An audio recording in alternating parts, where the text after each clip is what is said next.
ठीक है सब बढ़ रही कर दिया।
नमस्कार।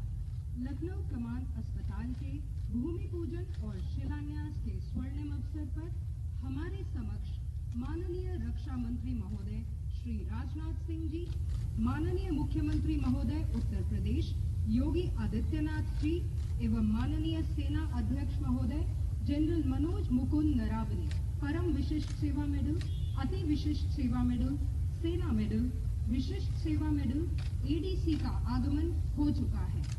मैं मेजर नवीना आप सभी अतिथियों का लखनऊ कमान अस्पताल शिलान्यास स्थल पर सूर्या कमांड की तरफ से हार्दिक स्वागत और अभिनंदन करती हूँ। मध्य कमान के GOC in C lieutenant general Ekroop Singh घुमन परम विशिष्ट सेवा मेडल, अति विशिष्ट सेवा मेडल के अथक प्रयासों के फलस्वरूप 20 साल से लंबित इस परियोजना को अब जाकर मूर्त रूप प्रदान हो रहा है। मैं अपने आर्मी कमांडर साहब से आग्रह करती हूं कि वे हम सभी को संबोधित करें। धन्यवाद श्रीमान। जय हिंद। आदरणीय रक्षा मंत्री जी श्री राजनाथ सिंह, माननीय मुख्यमंत्री उत्तर प्रदेश श्री आदित्यनाथ योगी जी, हमारे respected chief of army staff general Naravane, सभी उपस्थित वेटरन जो यहाँ पे उपस्थित हैं और 8 स्टेशन से हमारे वीडियो कॉन्फ्रेंस के साथ भी जुड़े हुए हैं, साथ में आर्मी हेडक्वार्टर से आए हुए डीजीएफएमएस, डीजीएमएस और बाकी सीनियर अधिकारी, जेसीओस और सूर्या कमांड के बहादुर जवान। आज हमारे लिए बहुत ही फख्र का दिन है कि हमारे समक्ष हमारे माननीय रक्षा मंत्री जी, माननीय मुख्यमंत्री जी और चीफ ऑफ आर्मी स्टाफ मौजूद हैं। आज हमारी हौसला अफजाई के लिए कि ये जो कमांड हॉस्पिटल का शिलान्यास हो रहा है, इसके लिए मैं आप सभी की तरफ से माननीय रक्षा मंत्री जी का, माननीय मुख्यमंत्री जी का और चीफ ऑफ आर्मी स्टाफ का तहे दिल से शुक्रिया अदा करता हूँ कि उन्होंने अपने समय से वक्त निकाल के हमारे बीच आए हैं हमारी हौसला अफजाई के लिए। आपको सभी को मालूम होगा कि ये जो मिलिट्री हॉस्पिटल पहले था कमांड हॉस्पिटल, वो 1879 में ब्रिटिश आर्मी के लिए बनाया गया था। फिर 1964 में यही हॉस्पिटल हमारा कमांड हॉस्पिटल मनोनीत किया गया। तो ये काफी पुराना 107 साल पुराना ये जो हॉस्पिटल है हमारा, उसको अभी मॉडर्न तरीके से बनाने की कोशिश जारी थी काफी देर से, और उसी के अंदर ही ये जो हॉस्पिटल है इसके बारे में आपको मैं थोड़ी सी जानकारी देना चाहूंगा कि ये 788 बेड का हॉस्पिटल होगा और साथ में 100 इमरजेंसी बेड का भी इसमें सुविधा होगी, तो टोटल 900 के करीब बेड्स होंगे। ये 6 लाख जवान, उनकी फैमिलीज, एक्स सर्विसमैन और डिपेंडेंट्स को कवर करेगा उनका टर्शरी केयर के लिए, जो आज हम 22 मिलिट्री हॉस्पिटल और 2 एयरफोर्स हॉस्पिटल के साथ कवर करते हैं। साथ ही साथ ये जो ECHS के जितने हमारे सेंटर हैं, उनसे भी जो हम सपोर्ट अपने वेटरन्स को दे सकते हैं, उसके लिए भी ये उसकी जरूरत के लिए जो मेडिकल कवर मुहैया करवाएगा। साथ ही साथ ये नर्सिंग कॉलेज, हमारे जो स्पेशलिस्ट ट्रेनिंग है डॉक्टर्स की और डेंटल डॉक्टर्स की, उसके लिए भी ये हॉस्पिटल की तरह और एक कॉलेज की तरह काम करेगा। ये सभी पॉसिबल हुआ है, जो यहाँ पे टीम है उन्होंने लास्ट तकरीबन 6 से 8 महीने में ये पूरा एरिया को सफाई किया है। पूरे जो ट्रीज थे उसको रीलोकेट किया गया है बजाय के काटने के, और जो डेमोलिशन की जो नॉर्मल प्रोसीजर था उसको भी हमने रूल्स के तहत, जिसके अंदर हम अपना ट्रुप्स को भी इस्तेमाल कर सकते हैं, इंजीनियर रेजिमेंट ने खुद आके उसको यहाँ से निकाला है और ये पूरा एरिया भी रेडी है। हमारा जो हॉस्पिटल है उसके लिए अगला कार्य दैट इज टेंडरिंग और उसके बाद उसको आगे कॉन्ट्रैक्ट देने का। तो एक बार फिर से मैं माननीय रक्षा मंत्री जी का, माननीय मुख्यमंत्री जी का तहे दिल से शुक्रिया अदा करता हूँ। वो यहाँ पे आए हैं और हमारा इससे मनोबल बढ़ा है और हम बड़े जोश के साथ और पूरे फख्र के साथ इस हॉस्पिटल को अगले 3 से 4 साल के अंदर बिल्कुल तैयार करके और ये सुविधा सभी के लिए खोल दी जाए। धन्यवाद। जय हिंद।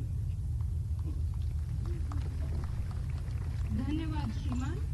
अब मैं निवेदन करती हूँ हमारे देश के माननीय रक्षा मंत्री महोदय से कि वे माननीय मुख्यमंत्री महोदय एवं माननीय सेना अध्यक्ष महोदय की विनीत उपस्थिति में नए लखनऊ कमान अस्पताल भूमि पूजन एवं शिलान्यास समारोह का आरंभ करें।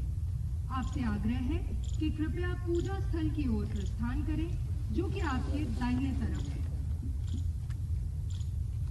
इस समय हमारे साथ 8 मिलिट्री स्टेशन बरेली, मेरठ, देहरादून, जोशीमठ, पिथौरागढ़, आगरा, जबलपुर और प्रयागराज से लगभग 50 लोग रिमोट वीडियो कॉन्फ्रेंसिंग के द्वारा इस कार्यक्रम में भाग ले रहे हैं।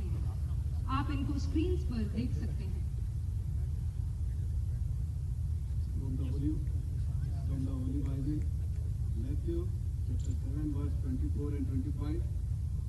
इसलिए जो कोई मेरी ये बात सुनकर उन्हें मानता है बहुत बुद्धिमान मनुष्य के समान ठहरेगा, जिसने अपना घर चट्टान पर बनाया और मेघ बरसा और बाढ़ें आई और आंधियां चली और उस घर से टकराई, फिर भी वह नहीं गिरा क्योंकि उसकी नींव चट्टान पर डाली गई थी। पिता परमेश्वर, इतना सुंदर और अच्छा समय देने के लिए हम आपका धन्यवाद देते हैं। और आपका वचन कहता है कि जब तक घर यहोवा ना बनाए, बनाने वाले का परिश्रम व्यर्थ होता है। इसलिए सर्वशक्तिमान परमेश्वर, जिसपे हम अपना विश्वास और आशा रखते हैं, आपसे प्रार्थना करते हैं कि आपकी प्रेम पूर्वक दया के साथ कमान हॉस्पिटल सेंटर कमांड की नींव को रखा जा रहा है। इस जगह को शुद्ध कीजिए और अपनी ब्लेसिंग को होने दीजिए। आपसे प्रार्थना करते हैं उन सभी लोगों को जो इस काम से जुड़े हुए हैं, अपनी ब्लेसिंग, अपनी गाइडेंस, अपनी सुरक्षा और सहायता को होने दीजिए ताकि पूरा काम सुचारू रूप से और समय पर हो सके। पिता, पुत्र, पवित्र आत्मा के नाम से कमांड हॉस्पिटल सेंटर कमांड की आधारशिला को माननीय रक्षा मंत्री श्री राजनाथ सिंह के द्वारा रखते हैं। ओंकार श्री वाहिगुरु जी की फतेह। श्री भगवती जी सहाय व श्री भगवती जी की पाक पैरसवे प्रथम भगवती समृते गुरु नानक लेते आए संग गुरुते अमरदास रामदास सेनो जी सहाय अर्जुन हर गोविंद रो शिवरो श्री हराय श्री हर कृष्ण जी ते आइए जिठे सब को जाए एक बहादुर सहस शिवरिया कहना दयावे ताए सब साइयों सहाय रसमा पाता सहाय श्री गुरु गोविंद सिंह जी महाराज सब साइयों सहाय लता पात्मात्मक स्वरूप सहाय श्री गुरु ग्रंथ साहब जी दे पार दर्शन का ध्यान करके खालसा जी से बोलो जे वाहे गुरु एन माने आंदे मान गुरु ने ताने आंदे तान गुरु देवटियां दी आउट गुरु तहन तन साहिब श्री गुरु ग्रंथ साहब जी महाराज आप जी दे पवित्र चरण कमला में अरदास बेनती जोड़ी है। कमांड हॉस्पिटल सेंट्रल कमांड का नहीं पता रक्षा मंत्री श्री राजनाथ सिंह जी के कर कमला द्वारा रखा जा रहा है।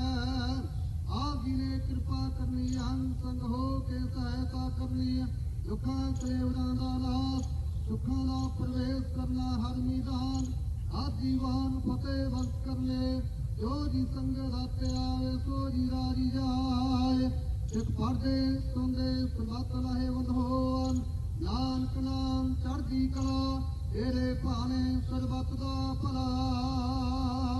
वाहिगुरु जी का खालसा वाहिगुरु जी की फतेह।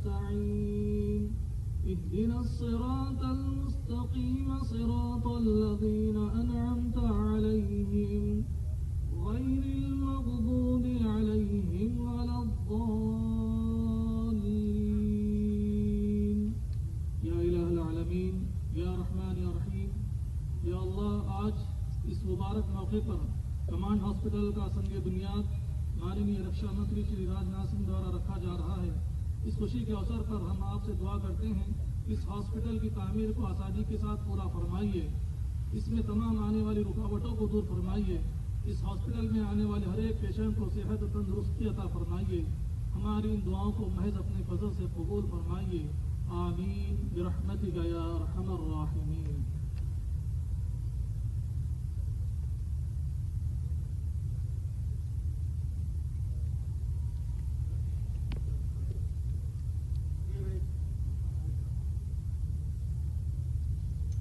श्रीकृष्णाय नमः।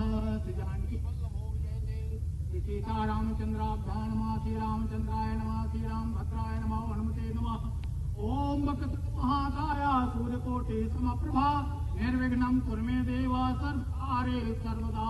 कर्णानां रसानां छन्दसामपि मंगलानां च कर्तारौ वन्दे वाणी विनायकौ भवानी शंकरो वन्दे श्रद्धा विश्वासरूपिणो याभ्यां विना न पश्यन्ते सिद्धा शान्ता सुमेश्वरम् वन्दे बोधमयं नित्यं गुरुं शङ्कररूपिणं रमाशितो हे वक्रौ विचन्द्रा सर्वत्र वन्दते सीताराम गुणग्रामः पुण्यारण्य विहारिणो वन्दे विशुद्धविज्ञानो कपेश्वरः कपेश्वरौ उद्भवयति संहारकारिणीं क्लेशहारिणीं सर्वशेषकरीं सीतां नतोऽहं रामवल्लभाम् अतुलितबलधामं शैलाभदेहं दुर्जीवन किसानं ज्ञानिनाम् अग्रगण्यं सकलगुणधानं बान्धनानां भीतं रक्तप्रियभक्तं बाधजातं नमामि। ओम जय शांति हरंतरिक्ष शांति प्रापा शांति हिरोखधया शांति वनस्पतया शांति विषय देवा शांति सर्वगुण शांति सामा शांति यतो यथा समेहसे ततो नो अभयं कुर प्रजाभ्यो भयन्नः पशुभ्यः। ओम शांति ओम शांति ओम शांति। श्री विंध्यवासिनी देव्यै नमः।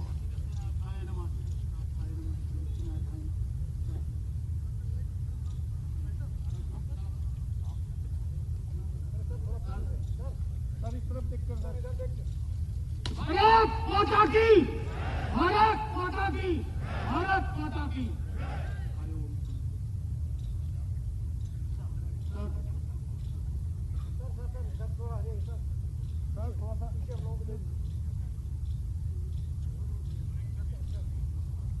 हाथ धो रहे हैं।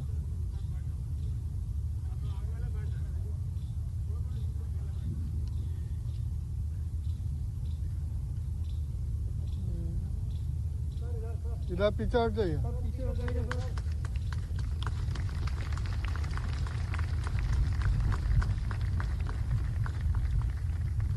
धन्यवाद। अब मैं सभी अतिथिगण से निवेदन करती हूँ कि मंच पर अपना स्थान ग्रहण कर लें, जिसके पश्चात माननीय मुख्यमंत्री महोदय हम सबको संबोधित करेंगे।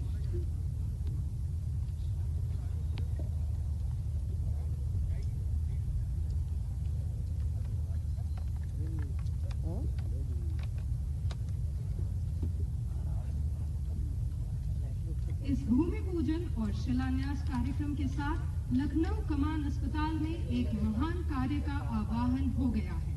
अब मैं निवेदन करती हूँ माननीय मुख्यमंत्री महोदय योगी आदित्यनाथ जी से कि वे आप सभी को संबोधित करें। धन्यवाद श्रीमान।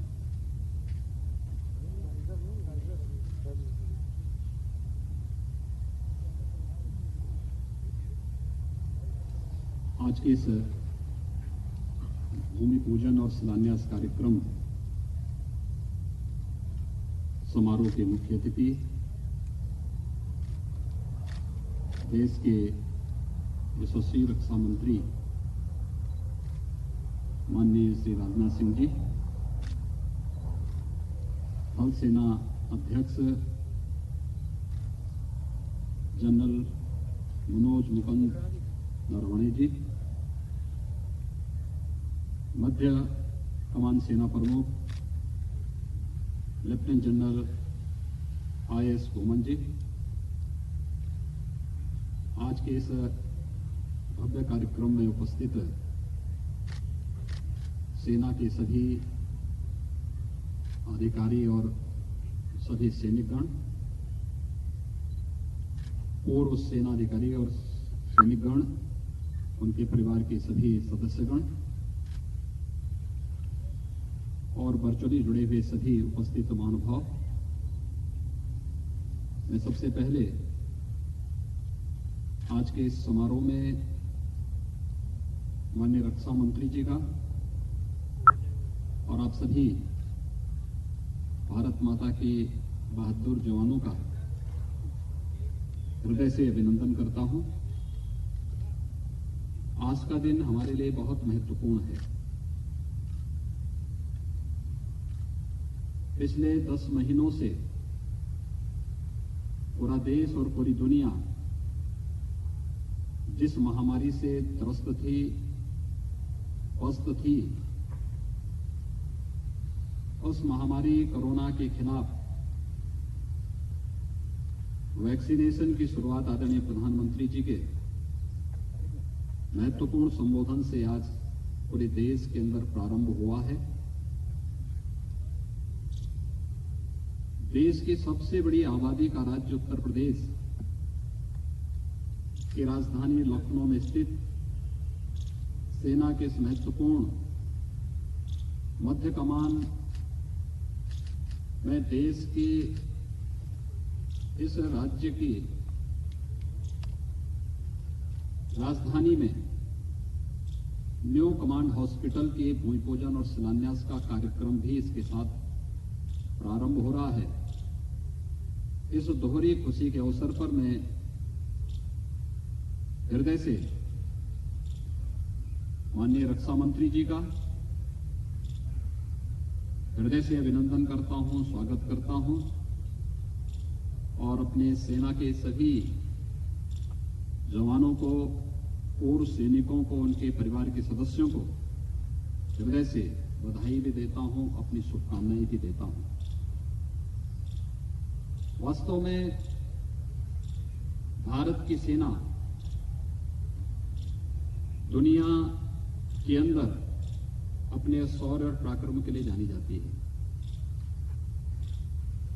स्वाभाविक रूप से सेना की उन आवश्यकताओं की पूर्ति के लिए भारत सरकार ने अपने स्तर पर वे हर प्रकार की सुविधाएं देने की व्यवस्था की है, जो न केवल उन्हें बल्कि उनके परिवार के सदस्यों को सेवा काल और सेवा काल के बाद भी एक उत्तम आरोग्यता प्रदान करने में योगदान दे सके। आज का ये कार्यक्रम मध्य कमान के इस न्यू कमांड हॉस्पिटल के भूमि पूजन और शिलान्यास के दृष्टि से अत्यंत महत्वपूर्ण है। हम सब जानते हैं स्वास्थ्य सेवाओं की उपयोगिता कितनी महत्वपूर्ण होती है। पिछले 10 महीनों के दौरान कोरोना से जूझ रहे दुनिया को और देश को हम सब लोगों ने बेहतर प्रबंधन के माध्यम से एक नया संदेश भी दिया है और लखनऊ जैसे राजधानी क्षेत्र में न्यू कमांड हॉस्पिटल की उपयोगिता हम लोग अच्छी तरह समझ सकते हैं। मुझे याद है कोरोना के दौरान उत्तर प्रदेश ने कोरोना प्रबंधन के लिए जो बेहतरीन प्रयास किए, इसमें हम लोगों को सेना से निरंतर सहयोग प्राप्त होता रहा। सेना और सिविल प्रशासन का आपसी बेहतर समन्वय इस वैश्विक महामारी में देश की सबसे बड़ी आबादी के राज्य को सुरक्षित रखने, उनके मन में एक नए विश्वास को स्थापित करने में बहुत बड़ी भूमिका का निर्वहन इस दौरान हुआ। दूसरा, कमांड हॉस्पिटल ने पहले से ही लखनऊ के SCPGI, KGMU, RML इंस्टीट्यूट के साथ MOU किए हैं। साथ ही साथ जहां पर भी बेस हॉस्पिटल कमांड हॉस्पिटल के हैं, उन जनपदों के भी महत्वपूर्ण संस्थानों के साथ सेना के साथ बेहतर तालमेल करते हुए सिविल प्रशासन ने सैनिकों के लिए, पूर्व सैनिकों और उनके परिवार के सदस्यों के लिए बेहतरीन सुविधा देने की जो व्यवस्था की है, एक बहुत ही अभिनंदनीय और अनुकरणीय उदाहरण है। और मैं विश्वास के साथ कह सकता हूं कि सेना का अनुशासन, सेना का जो धैर्य है, जो संयम है और सेना की जो व्यवस्था है, वह सिविल प्रशासन को भी नया करने, नए उत्साह से आगे बढ़ने के लिए निरंतर प्रेरित करता है। आगे बढ़ने के लिए एक नया उत्साह, एक नया उमंग उनके अंदर भरता है। हम लोग मिलकर के इस पूरी व्यवस्था को आगे बढ़ाएंगे। मैं आज के दिन पर मध्य कमान इस न्यू कमांड हॉस्पिटल की भूमि पूजन और शिलान्यास कार्यक्रम के अवसर पर इस बात के लिए आश्वस्त करता हूं कि रक्षा और सिविल प्रशासन मिलकर के इस पूरी व्यवस्था को आगे बढ़ाने में पूरी तरह मदद करेगा। और जिस भी प्रकार के सिविल प्रशासन से अपेक्षा हमारी रक्षा सेनाओं का होगा, वह भरपूर सहयोग प्रदेश सरकार, हमारा सिविल प्रशासन रक्षा सेनाओं को उपलब्ध कराने का कार्य करेगा। एक बार फिर से मैं आज के इस अवसर पर इस अत्याधुनिक सुविधाओं से युक्त न्यू कमांड हॉस्पिटल के भूमि पूजन और शिलान्यास कार्यक्रम के अवसर पर माननीय रक्षा मंत्री जी का हृदय से अभिनंदन करता हूं। हमारे थल सेनाध्यक्ष आज के इस समारोह में यहां पर उपस्थित हुए हैं। लखनऊ वासियों की ओर से उनका भी अभिनंदन करता हूं।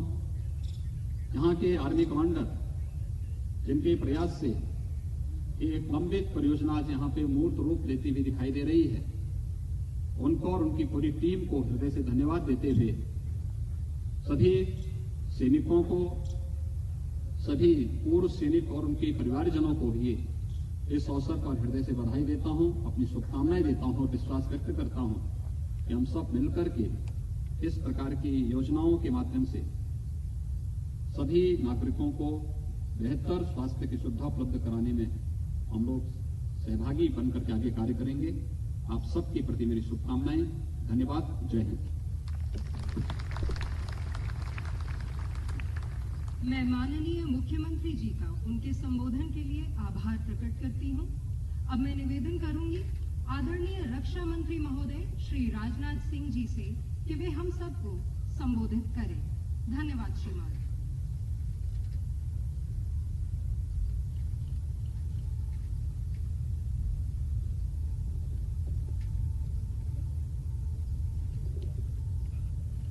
उत्तर प्रदेश के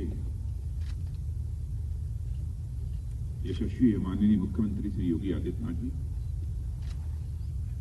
chief of army staff Shri Manoj Mukund ji Naravane, GOC in C lieutenant general IAS woman, सेना तथा राज्य सरकार के सभी अधिकारीगण, जेसीओ और मेरे बहादुर जवानों, मीडिया के हमारे उपस्थित सारे प्रतिनिधिगण, देवियों व सज्जनों, सबसे पहले तो मैं यही कहना चाहूंगा कि Lucknow command hospital, new Lucknow command hospital, Lucknow के शिलान्यास के अवसर पर उपस्थित होकर आप सबके बीच मुझे बेहद खुशी हो रही है। और जिस समय GOC in C lieutenant general IAS woman welcome address कर रहे थे, उन्होंने कहा कि माननीय रक्षा मंत्री जी आए हैं, हम लोगों की हौसला अफजाई करें। मैं इतना ही कहना चाहता हूं कि इंडो चाइना स्टैंड ऑफ के दौरान हमारे भारत की सेना ने जो करिश्माई काम किया है, उससे सारे देश का हौसला बढ़ा है और सारे देशवासियों का मस्तक ऊंचा हुआ। मैं समझता हूं कि मुझे हौसला अफजाई करने की कोई जरूरत नहीं। आप लोगों ने समस्त देशवासियों की हौसला अफजाई की है और समस्त देशवासियों का आपने मस्तक ऊंचा किया है। उत्तर प्रदेश में ही, उत्तर प्रदेश की राजधानी लखनऊ में यह सेंट्रल कमांड हॉस्पिटल का आज शिलान्यास हो रहा है। वैसे हमारे माननीय मुख्यमंत्री श्री योगीनाथ जी के नेतृत्व में उत्तर प्रदेश विकास की यात्रा पर तेजी के साथ चल पड़ा है। और मैं मानता हूं कि न्यू कमांड हॉस्पिटल उसी यात्रा की एक और कड़ी है। इसलिए इस अवसर पर इस प्रोजेक्ट से जुड़े हुए जो लोग भी हैं सभी को मैं अपनी तरफ से हार्दिक बधाई देता हूं और अपनी हार्दिक शुभकामनाएं भी देता हूं। नए वर्ष की शुरुआत हो रही है तो इस प्रांत में एक नए न्यू कमांड हॉस्पिटल के निर्माण के साथ शुरुआत हो रही है और यह नया निर्माण हमें यह संदेश देता है यदि हमारा यह पिछला साल यह बाधाओं का साल रहा है तो निश्चित रूप से यह वर्ष समाधान का साल होगा। पिछला साल यदि हमारा निराशा का वर्ष रहा है तो निश्चित रूप से यह वर्ष हमारे लिए एक उत्साह का वर्ष होगा। साथियों, लखनऊ में सेंट्रल कमांड होने के कारण देश के एक बड़े हिस्से के साथ साथ नेपाल के भी सर्विंग और रिटायर्ड जो ऑफिसर्स होते हैं, जो अन्य जवान होते हैं, उनके परिवार के सदस्य होते हैं, उनकी सेवा की जिम्मेदारी का निर्वाह यह कमांड हॉस्पिटल यहां पर करता है। यह हॉस्पिटल देश की रखवाली करने वाले प्रहरियों और उनके परिजनों की विशेष रूप से देखभाल करता है। मुझे यह भी बताया गया है कि पिछले लगभग 1.5 शताब्दी से यानी 150 वर्ष से ज्यादा, संभवतः 160 वर्ष हुए हैं, तब यह हॉस्पिटल यहां पर बना था और सेंट्रल यहां पर कमांड हॉस्पिटल के बने हुए भी लगभग 50 वर्ष पूरे हो गए हैं। इस बात की भी जानकारी हमको दी गई है। मैं समझता हूं कि जब आज हमारे प्रधानमंत्री नए भारत के निर्माण की बात करते हैं तो नए कमांड हॉस्पिटल का निर्माण क्यों नहीं होना चाहिए। और आज इस नए कमांड हॉस्पिटल के निर्माण का सिलसिला यहां से प्रारंभ होता है।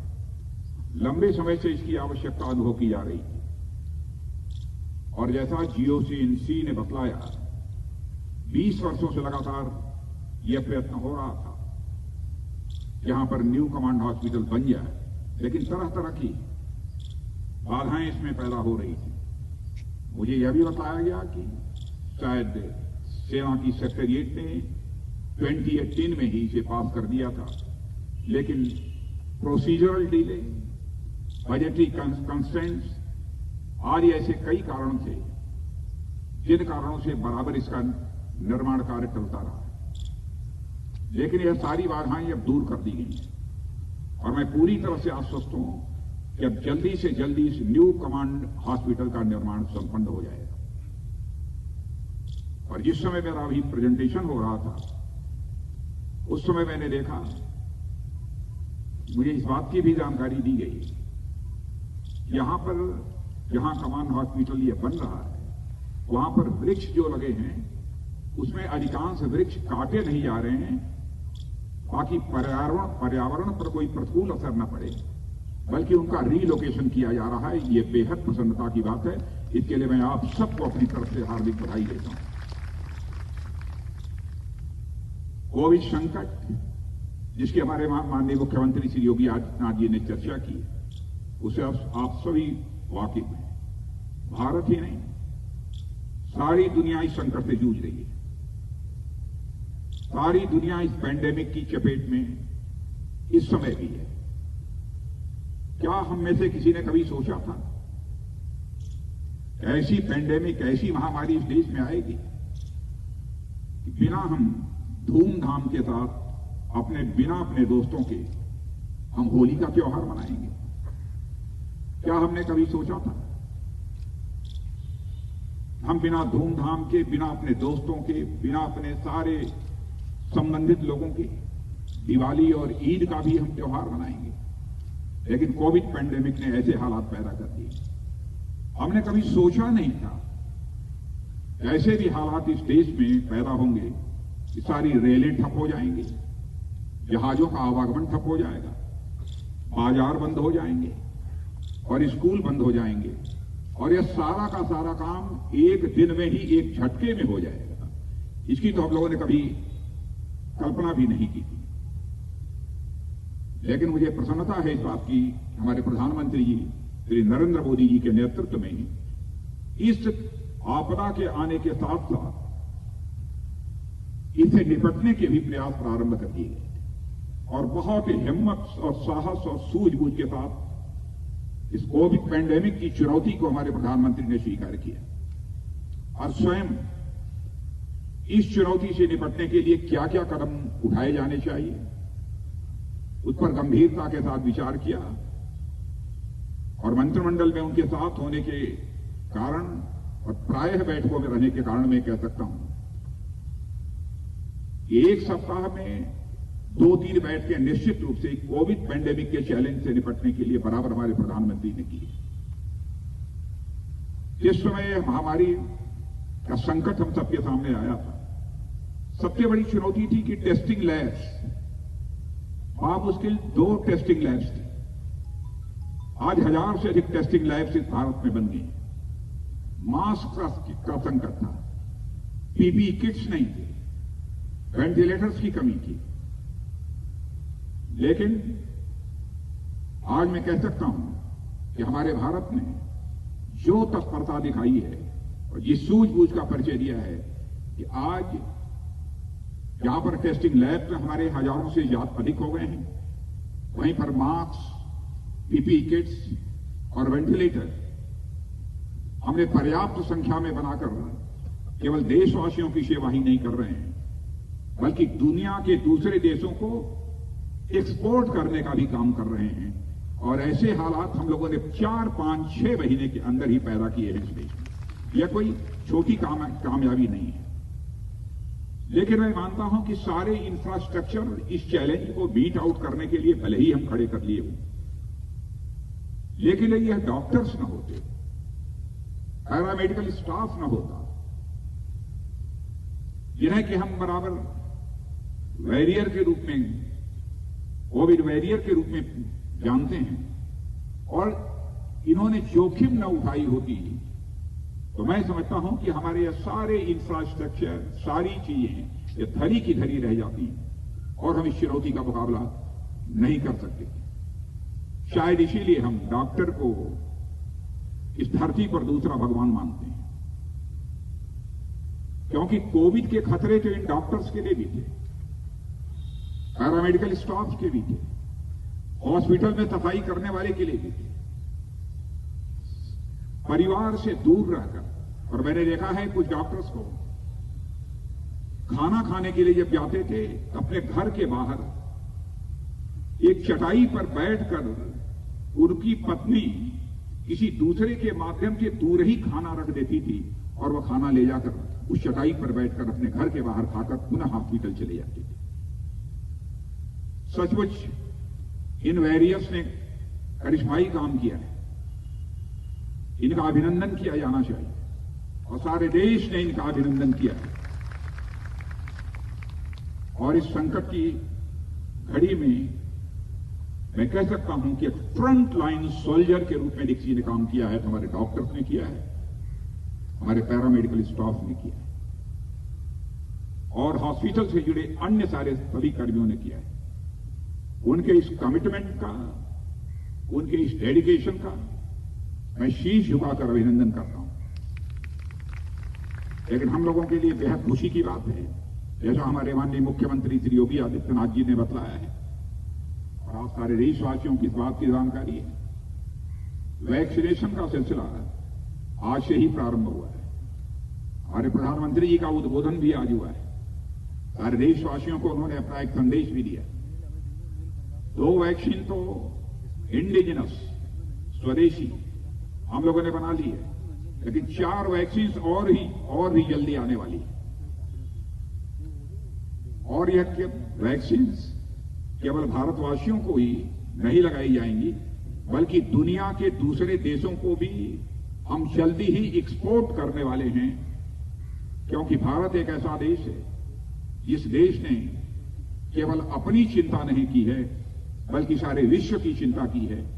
शायद यही कारण था कि हमारे देश के रहने वाले ऋषियों और मनुष्यों ने वसुधैव कुटुंबकम का संदेश यदि किसी देश की धरती से सारे विश्व को दिया है तो केवल और केवल भारत देश की धरती से दिया है।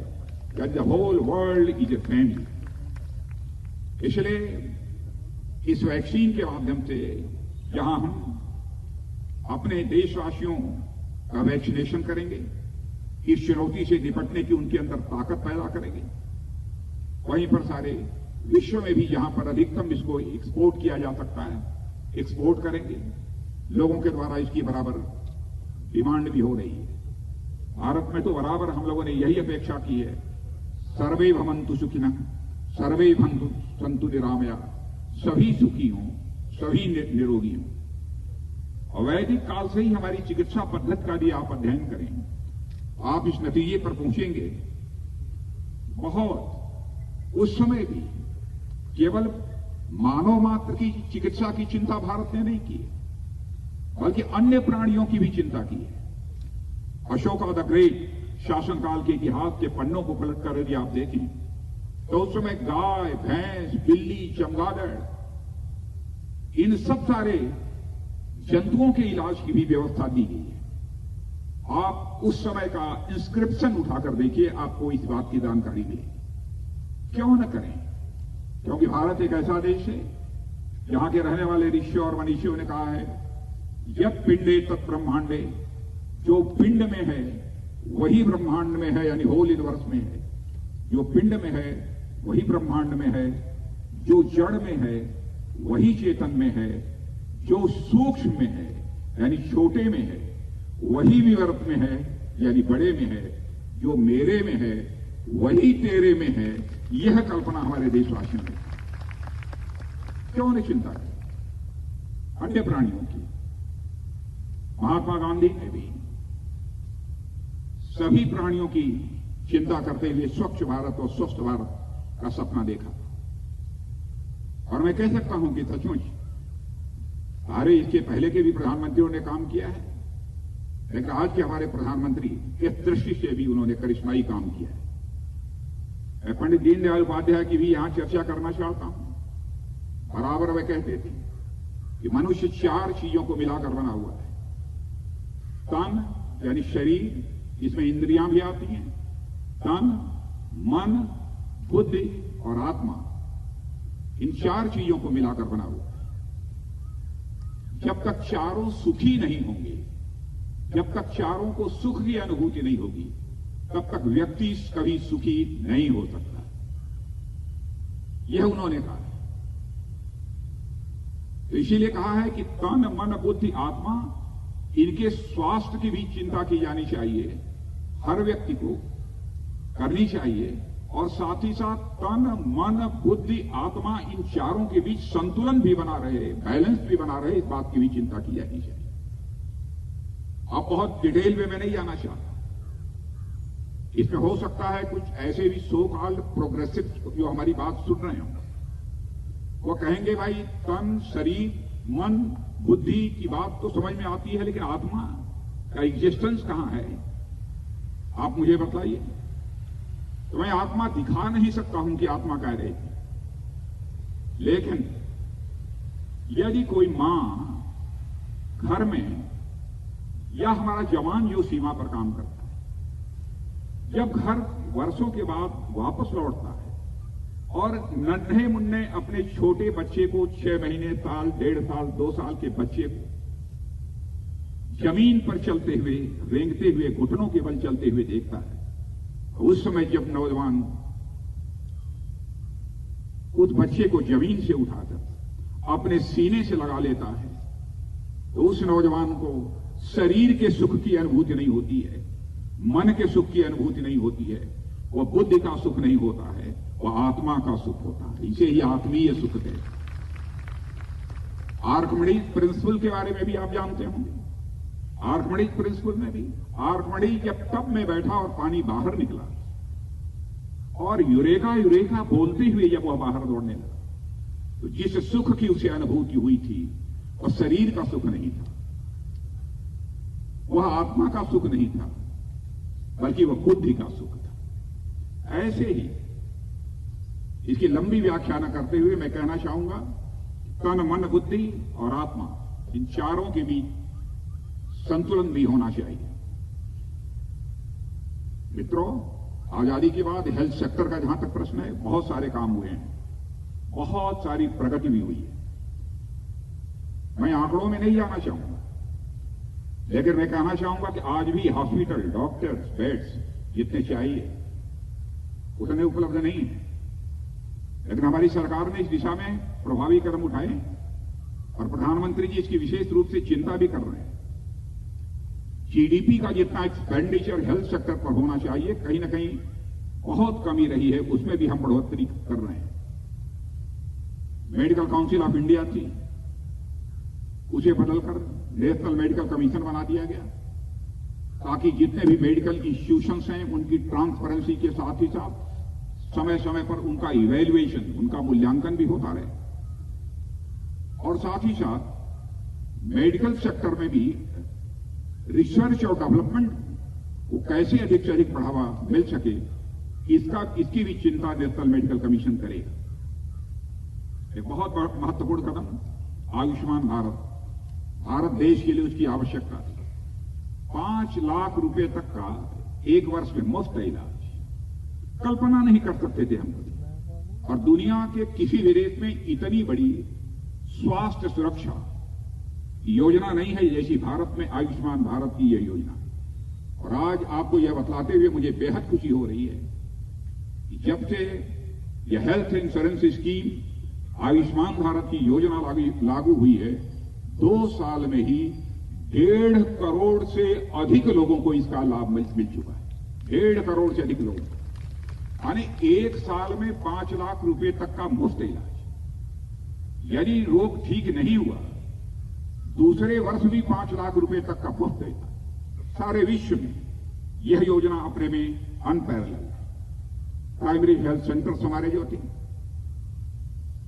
उसको भी अब बदलकर हेल्थ एंड वेलनेस सेंटर के रूप में स्थापित करने की कोशिश की गई है। कई स्थानों पर, उत्तर प्रदेश में भी हमारे माननीय मुख्यमंत्री योगी आदित्यनाथ जी ने इस पर विशेष ध्यान दिया है। यदि विचार किया जाना चाहिए हेल्थ के बारे में, तो हॉलिस्टिक अप्रोच होना चाहिए। और इसी अप्रोच को ध्यान में रखते हुए यह सिलसिला प्रारंभ किया गया है। हर जिले में एक मेडिकल कॉलेज या पोस्ट ग्रेजुएट मेडिकल कॉलेज लाने की दिशा में भी तेजी से काम हो रहा है। और हमारी सरकार का लक्ष्य है कि हर जिले में मेडिकल कॉलेज होगा और कहीं पोस्ट ग्रेजुएट मेडिकल कॉलेज होगा। इसकी भी हम कोशिश कर रहे हैं। 22 नए एम्स बन गए, 6 वर्षों के अंदर 22 नए एम्स बन गए और आगे भी नए एम्स बनाने की हमारी योजना है। यानी जितने हमारे डॉक्टर्स एमबीबीएस पोस्ट ग्रेजुएशन करने के बाद भी निकलेंगे और जो उसमें वेल क्वालिफाइड होंगे, ताकि उनकी पोस्टिंग एम्स वगैरह में भी की जा सके। और 5 वर्षों में जो हमारी इसके पहले जो एमबीबीएस की सीट्स थी, 30,000 सीट्स एमबीबीएस की 5 वर्षों में ही बढ़ाई गई। वैसे ही पोस्ट ग्रेजुएशन की लगभग 15,000 सीटें बढ़ाई गई। यह उपलब्धियां मैं आपके सामने इसलिए नहीं गिना रहा हूं, इसकी चर्चा केवल इसलिए कर रहा हूं कि हेल्थ सेक्टर को लेकर हमारी सरकार कितनी जागरूक है, इसलिए मैंने इसकी चर्चा की है। सभी के स्वास्थ्य की चिंता होनी चाहिए, यह हमारी सरकार का लक्ष्य है और उसी दिशा में लगातार हम अपने कदम आगे बढ़ा रहे हैं। आज यहां पर जो न्यू कमांड हॉस्पिटल बना है, बनने जा रहा है, मैं अपनी शुभकामनाएं देता हूं कि निर्धारित समय के अंदर ही यह न्यू कमांड हॉस्पिटल पूरा हो। और मैं यह भी आग्रह करना चाहूंगा जीओसीएनसी से, आर्मी चीफ से, सरकार के स्तर पर कहीं पर कोई बाधा आएगी, उत्तर प्रदेश सरकार के स्तर पर कहीं पर कोई बाधा आएगी, हमारे माननीय मुख्यमंत्री योगी आदित्यनाथ जी हम सब मिलकर उस बाधा को जल्दी से जल्दी दूर करने की कोशिश करेंगे, ताकि न्यू कमांड हॉस्पिटल ये जल्दी से बनकर तैयार हो जाए। इस अवसर पर ज्यादा कुछ न कहते हुए मैं नए वर्ष की जहां पर आप सबको शुभकामनाएं देता हूं, वहीं पर 1971 की भी आपको याद दिलाना चाहता हूं। भारत का मस्तक 1971 का वार इंडो पाक वार। आपने भारत का मस्तक सारी दुनिया में ऊंचा किया था। उसका स्वर्ण जयंती वर्ष भी मनाया जा रहा है इस वर्ष। इसलिए उस स्वर्ण जयंती वर्ष की भी मैं अपनी तरफ से आप सबको हार्दिक शुभकामनाएं देते हुए और पुनः आप सभी का अभिनंदन करते हुए अपना निवेदन समाप्त करता हूं। आप सबको बहुत बहुत धन्यवाद। धन्यवाद श्रीमान। मैं यहाँ उपस्थित सभी सेवारत एवं सेवानिवृत्त सेनानियों, वीडियो कॉन्फ्रेंस से जुड़े सब लोगों, मध्य कमान के एओआर से सभी सैनिकों, पूर्व सैनिकों और उनके परिवारों की ओर से आप सभी का आभार व्यक्त करती हूँ। आज का कार्यक्रम यहीं संपन्न होता है। सभी वेटरन से मेरा निवेदन है कि कृपया जलपान के लिए प्रस्थान करें। धन्यवाद।